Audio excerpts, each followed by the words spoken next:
Like all of the other classes in Long War, 2 support classes are really varied with a lot of build variety and differences from each other. Wait, no. They're the same class. My worldview was annihilated after I realized this. The only practical difference between these builds is that engineers have access to more arc thrower charges with repair, and medics are better in every other way. I'm gonna put my bias up front. I don't think engineers are all that great. As I mentioned in my previous video, I pretty much have thrown engineers almost entirely into the bin. Though not completely, as they're pretty much necessary for getting captures. I realized in the late game of one of my campaigns that engineers were doing practically nothing compared to the rest of the squad. Look, I'm not gonna say support engineers fall off in the late game, but they certainly dive deep into the Mariana Trench after you get all the caps that you need. That being said, their extra arc thrower charges can be useful to heal up mechs. Oh wait, medics can do the same thing. Okay, but engineers are good at being support grenadiers, right? Like they have access to lots of smoke grenades with smoke and mirrors, and they can use all these different support grenades, and they have Packmaster for even more. Wait, what do you mean medic has all those perks too? Alright then, so a support grenadier is basically completely worthless, because a medic is just that, but better. Okay, so instead, what about an actual proper grenadier engineer? Well, explosives are incredibly effective in combat, and I'm not going to deny that. However, you're not going to look into your stores and see 100 floater corpses in there by August if you keep blowing all of them up. That being said, if you are willing to give up some loot and not be a greedy capitalist like yours truly, an engineer with sapper and proper cover destruction tools is a mighty force to be reckoned with. They're quite the poster boy for gamey XCOM tactics where you blow up someone's cover and then they have to gormlessly stare at you while you consider who's best suited for a promotion. These engineers, who take sapper, heat warheads, repair, mayhem or battle scanners, Packmaster, and tandem warheads or bombard, are actually quite effective fighting forces. If you want to blow things up, first, keep in mind that like Rocketeers, you're jeopardizing the goods you're trying to bring home. That being said, a sapper's engineer to destroy cover is literally unparalleled even by the person with a rocket on their back. Because unlike rockets, grenades don't scatter.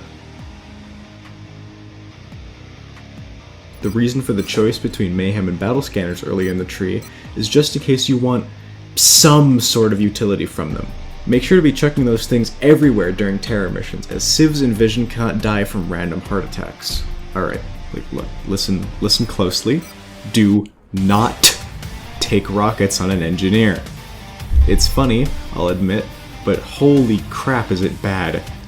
It eats your pistol slot completely, slows you a ton, and worst of all, teases you to bring extra rockets instead of the grenades that you're meant to be carrying. If you really want to fire rockets, bring the class that has them in their name, or better yet, don't bring them at all. Something engineers can bring that actually is good is, quite surprisingly, the arc rifle. Unless you manage to play until January of the 3rd year, aliens never get access to lock and load, meaning disabling shot will always, 100% of the time, guarantee that an enemy is disabled until the next turn. Engineers don't really use their gun much at all.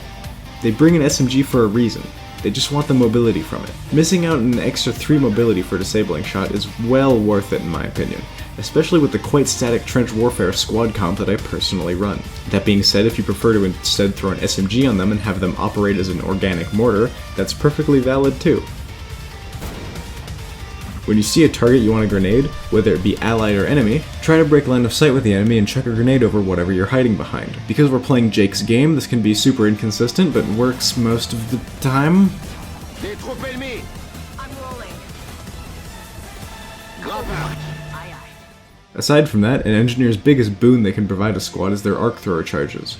The most vital captures to get are, in my opinion, sectoids and berserkers for their incredible psi powers. Berserker and floater interrogations also give a lot more important research and foundry credits. If I was going to have to rate all the interrogations, it'd look something like this. This is where I usually show you what I bring in all my engineers, but it varies so wildly based on operation, the engineer's level, if I'm going for caps, what build they're running, it's pointless. I will say, however, that you should pretty much under no circumstances ever bring more than one engineer on an operation. Alright, it's time to talk about engineers' alter ego. Medics are a weird class. You can probably close your eyes and pick a perk randomly from every tier and come out with a pretty decent soldier by the end of it. It's kind of hard to go wrong with them. Unless you pick rapid reaction, My medics come out like a crossbreed between infantry and engineers, taking suppression, smoke and mirrors, smoke grenade, combat drugs, lock and load, and packmaster.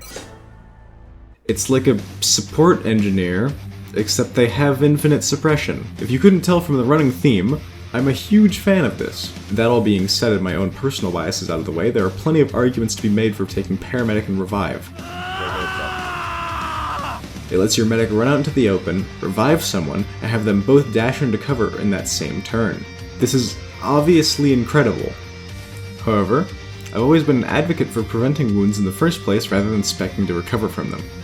Even in this hell operation, having my medic be able to suppress and lay down smoke ended up saving the squad. Sure, if RNG went in my favor, I could have used Revive to get the other infantry up, but smoke's ability to sway RNG to your side is way too invaluable to give up.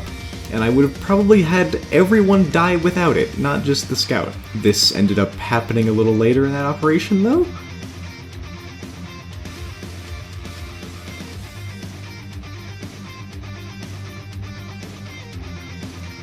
Oh no. A medic taking suppression alongside a lot of smokes and support grenades means that they're also taking the role of a dedicated suppressor, which is helpful as their aim climb is total garbage. They can alternate between throwing a smoke and suppressing, and then reloading and suppressing, which means a never-ending field of smoke, until you run out of grenades, and a genuinely never-ending suppression barrage. Other medic builds are great.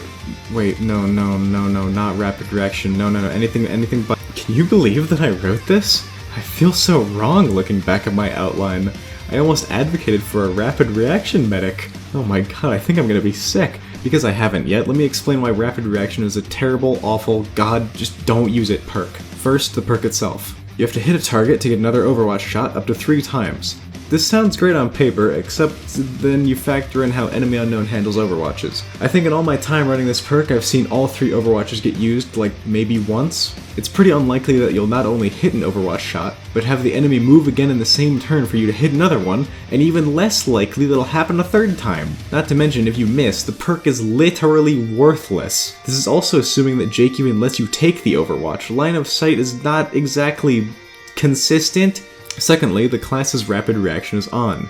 It's present in the trees of medics and No, not yet. We're having a good time. Rapid reaction is up against smoke and mirrors and revive, which are almost certainly the 2 most important perks in medic's entire tree. And you're gonna give those up so that you can miss an Overwatch.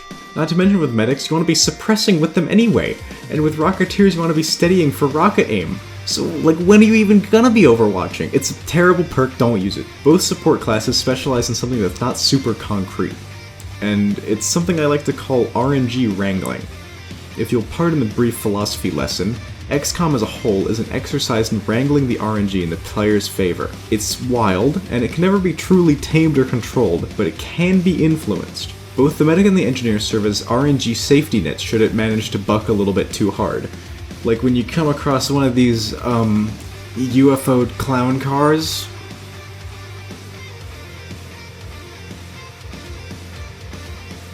Here's how I build medics all of the time.